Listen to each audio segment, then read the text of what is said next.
Na sociedade atual, foram criadas diversas formas de convívio, familiar, escolar, de trabalho, entre outros.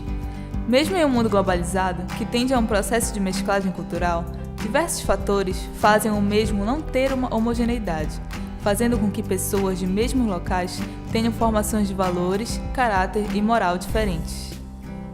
Isso, a grosso modo, não parece ter relação com a prática que ganhou destaque recentemente e que sempre ocorreu não apenas nas escolas, mas na maioria dos ambientes em que há um convívio em sociedade de pessoas com valores diversos. O bullying é uma prática que, se for analisada, pode-se perceber que o problema não está apenas no fato da vítima sempre ser indefesa, mas também nos motivos que levam o indivíduo que pratica o bullying a fazer isso. A primeira pergunta seria, para você, o que significa bullying? Na verdade, eu não sei se é o que realmente significa, mas eu já ouvi falar que é uma violência mais psicológica, mas pode partir para um físico, assim, que vem de um preconceito e tal, uma coisa assim. Bullying antes era visto só como Na verdade, antes de ser bullying, era uma brincadeira, por certos motivos de mau gosto. Hoje em dia já virou crime, né, e tudo mais, já parte do lado psicológico, tanto para o físico também. Eu acho que bullying são atitudes repetitivas, assim, quando a pessoa fica ou apelidando a pessoa, ou até mesmo com agressões físicas. Como algo rejeitado pela sociedade, o bullying é definido como uma prática agressiva, intencional e repetitiva, que ocorre sem motivação evidente, feita por uma ou mais pessoas, causando dor e angústia, sendo executada dentro de uma relação desigual de poder. Trata-se de comportamentos agressivos que ocorrem nos ambientes sociais e que são tradicionalmente admitidos como naturais, e sendo habitualmente ignorados ou não valorizados, tanto por instituições escolares quanto pelas familiares. Em termos bem simples, bullying nada mais é do que uma forma de discriminação que se manifesta logo nos primeiros anos de vida, até porque nós somos seres sociais, né? E como indivíduos, nós classificamos as pessoas de acordo com o nosso horizonte de percepção, ou seja, baixo, magro, alto, gordo, são classificações inerentes a qualquer ser humano. Ocorre que o bullying é uma manifestação um tanto quanto excessiva, que se transforma em algo pernicioso e prejudicial quando afeta a integridade moral, a integridade psicológica de uma criança e de um jovem, né, ou adolescente, na medida em que são fases da vida em que as pessoas vivem uma situação de maior afetação e sensibilidade, exato, em relação à construção da sua identidade. As causas mais comuns que levam à prática do bullying são fatores econômicos, sociais e culturais, aspectos inatos do temperamento e influências de familiares, de amigos, da escola e da comunidade, que constituem riscos para a manifestação do bullying e causam impacto na saúde e desenvolvimento de crianças e adolescentes. Existem fatores que podem contribuir para que uma pessoa sofra ou pratique bullying. As pessoas que estão mais propensas a sofrer bullying são aquelas que, de alguma forma, são diferentes dos demais ou que não correspondem às expectativas do que os outros consideram legal. Bem, o primeiro fator é o fato do ser humano ser humano, né? Então, isso já é um fator, o bullying não é uma coisa nova, o termo é novo, e nós não podemos esquecer que nós vivemos uma sociedade que a psicologia, a psicanálise, a terapia convergem para uma forma de discurso sobre o que é o ser humano. O bullying é uma tentativa de esclarecer algo que já ocorre há séculos, que é o preconceito, né? O estereótipo, a estigmatização, que são fenômenos culturais que ocorrem há mais de 4.000 anos, né?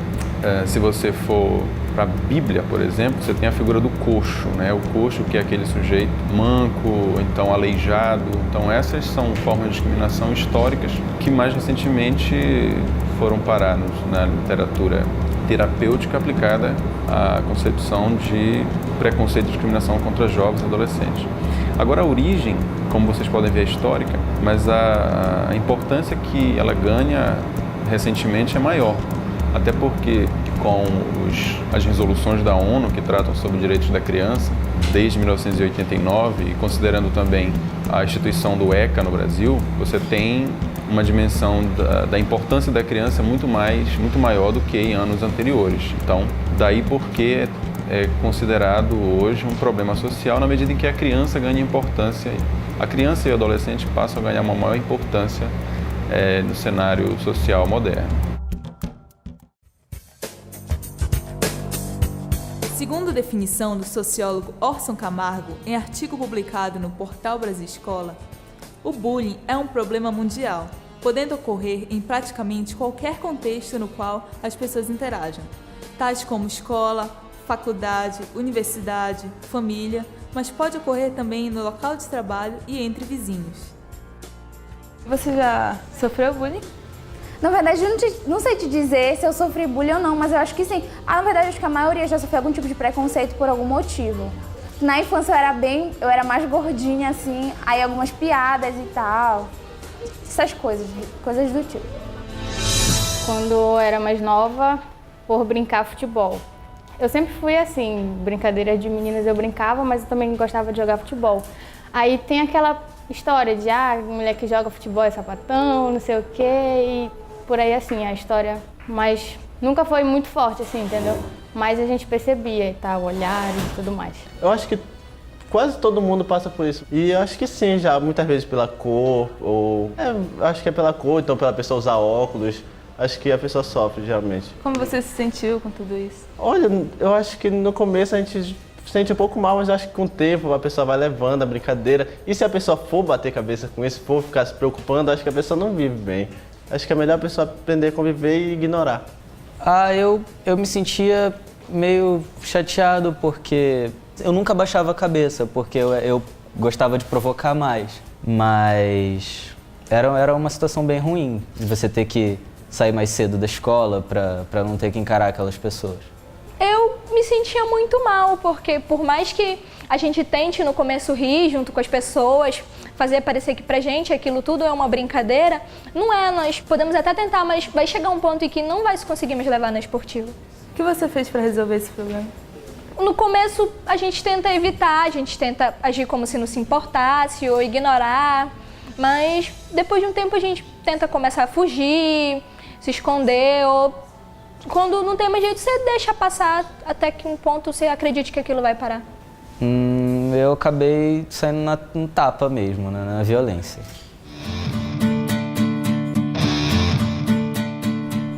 Através dos dados de uma pesquisa da OMS para países da Europa e América do Norte, mostrou-se que 13% dos alunos com 11 anos de idade e 9% aos 15 anos sofreram bullying na escola no mínimo uma vez por mês.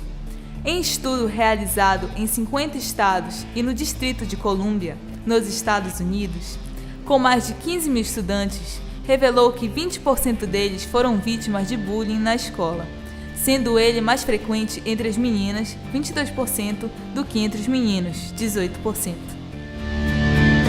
Enquanto no Brasil, uma pesquisa feita pelo IBGE em 2012 mostra que 57% dos estudantes do 9º ano do ensino fundamental foram bem tratados pelos colegas quase sempre ou sempre. Cerca de 62% das alunas declararam ter sido bem tratadas pelos colegas, enquanto entre os meninos esse percentual foi de 52%. Em relação ao fato de sofrer bullying pelos colegas da escola, 7% dos escolares afirmaram que sempre ou quase sempre se sentiram humilhados por provocações. Os percentuais foram maiores entre os estudantes do sexo masculino do que o do feminino.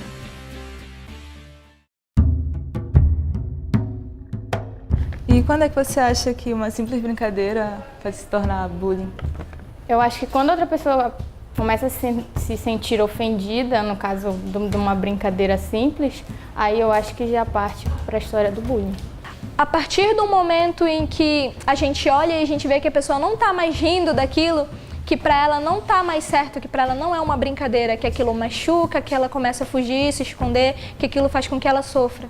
Bem, brincadeira é uma coisa e, obviamente, se eu posso falar por experiência própria, eu passei durante uma fase da minha vida sofrendo o que hoje se chama de bullying, né?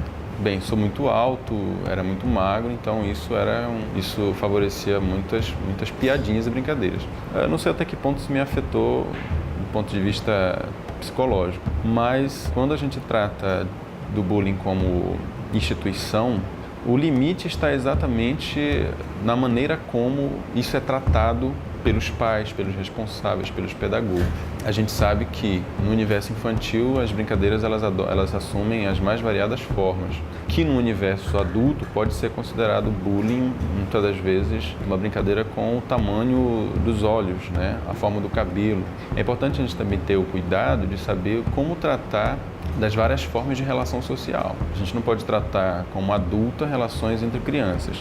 Agora, quando a gente percebe que isso envolve a intenção, porque é importante perceber quando se manifesta a intenção, a motivação para machucar alguém, ela surge em uma fase da vida também, né? Quando você toma consciência que você pode afetar alguém, denegrindo a sua imagem, prejudicando, afetando a sua sensibilidade, aí você tem como explorar esse limite entre brincadeira e bullying.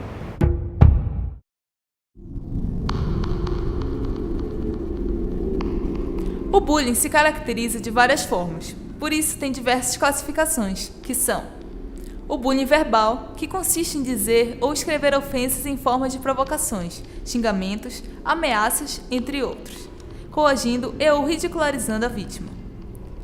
O bullying social tem por características manchar a reputação ou arruinar um relacionamento, espalhando rumores, envergonhando em público ou deixando alguém de fora do grupo de propósito. E o bullying físico é um dos que se mostra com bastante frequência nas escolas, pois caracteriza-se pela agressão física ou na forma de gestos obscenos, a fim de humilhar as vítimas. Uma das formas mais disseminadas de bullying atualmente é o cyberbullying, pois abrange o universo virtual, se fazendo presente em redes sociais, sites, blogs, entre outros, na forma de postagens de materiais vexatórios, como vídeos, fotos, textos, entre outros. Geralmente, essa forma de bullying se relaciona a fins de relacionamentos, brigas de trabalho, a empatia entre pessoas, etc. Além disso, tal agressão se torna mais preocupante devido ao fato da dificuldade de remover muitas dessas postagens, pois, na maioria dos casos, os agressores aparecem na rede como anônimos, assim se tornam quase que irreconhecíveis. O bullying é uma prática que impõe diversas consequências para os envolvidos. Os que sofrem, praticam ou testemunham enfrentam consequências físicas e emocionais de curto e longo prazo que podem causar dificuldades acadêmicas, sociais, emocionais e legais. É claro que as pessoas não sofrem da mesma maneira, visto que cada um tem o seu jeito de lidar com o problema. Pessoas que sofrem bullying podem se tornar adultos com sentimentos negativos e baixa autoestima. Qual a orientação que você daria para um amigo seu que estivesse sofrendo bullying? Eu acho que eu aconselharia, se ela estivesse sentindo muito mal, de chegar e conversar com a pessoa. Falar o que ela não estava gostando e se a pessoa continuasse, não sei, tentar ignorar ela. Para ele ter calma, porque a gente sabe que dói, que estressa, que a gente não quer mais que aquilo aconteça. Mas para ter calma, para esperar, para tentar não sair na violência ou não revidar, porque a partir do momento que tu revida, tu deixa de ser vítima para ser o agressor. E assim continua um ciclo de ódio, de violência. Eu acho que o mais importante é você não baixar a cabeça, você nunca deixar alguém te fazer acreditar que você merece aquilo ou que você não tem que fazer nada, tem que aceitar calado. Você sempre pode procurar ajuda de alguém, não precisa ser necessariamente de um líder, mas conversar com um amigo, com alguém pode sempre ajudar.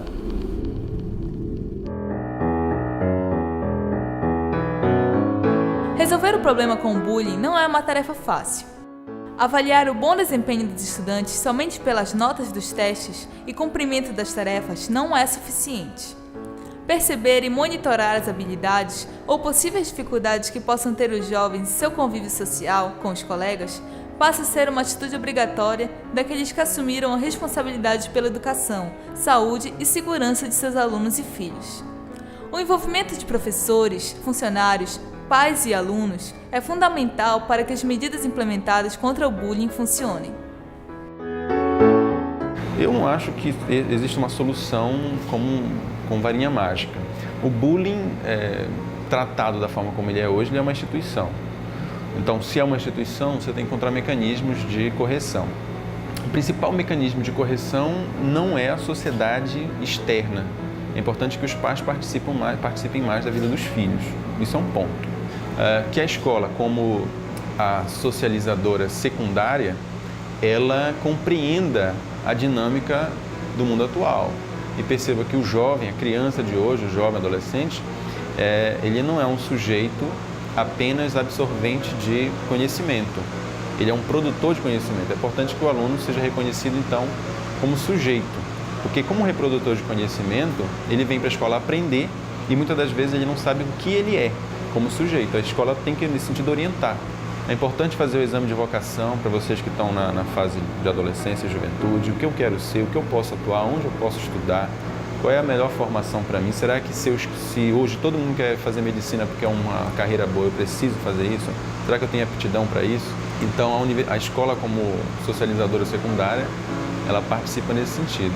E me parece que a comunidade, no sentido de sociedade de maneira mais ampla, ela precisa rever os seus conceitos de sujeito, né? Nós não podemos continuar nos espelhando nos ídolos, nas celebridades que estão na TV, porque eles são um produto da mídia, um produto da indústria cultural e, nesse sentido, quem vai alcançar a tal brilhanteza, né, das suas carreiras, o que aparece na televisão necessariamente todo mundo vive em sua realidade. Então, esse é um aspecto importante. Não confundir a realidade com o que a mídia oferece para a gente. A participação de todos visa estabelecer normas, diretrizes e ações uniformes. As ações devem priorizar a conscientização geral, o apoio às vítimas de bullying, fazendo com que se sintam protegidas, a conscientização dos agressores sobre a incorreção dos seus atos e a garantia de um ambiente escolar sadio e seguro. Por ser um fenômeno complicado de se resolver, é necessário que haja continuidade nas ações contra o bullying.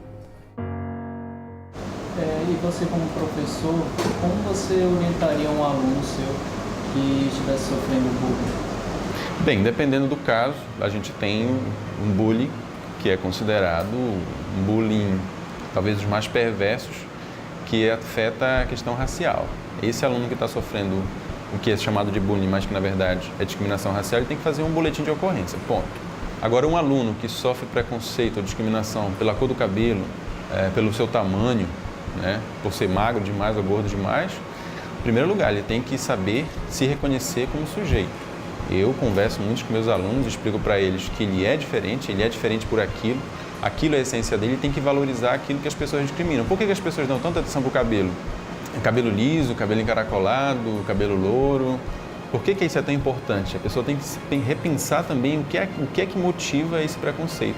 Considerando, por exemplo, a ditadura da magreza, uma pessoa gordinha, ela vai se sentir mal e vai receber bullying, mas por que eu tenho que ser igual aos outros que são vistos como normal, né? São tidos como normal?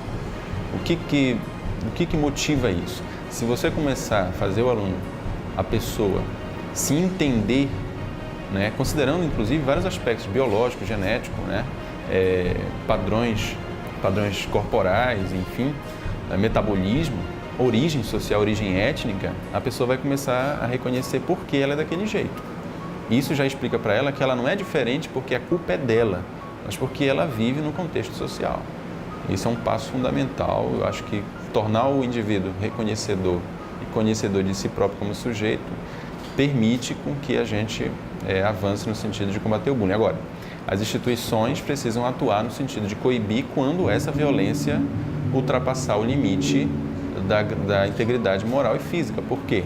As instituições que recebem os filhos ou os adolescentes, a família ou a escola, ela tem responsabilidade administrativa, judicial, psicológica, e elas têm que atuar.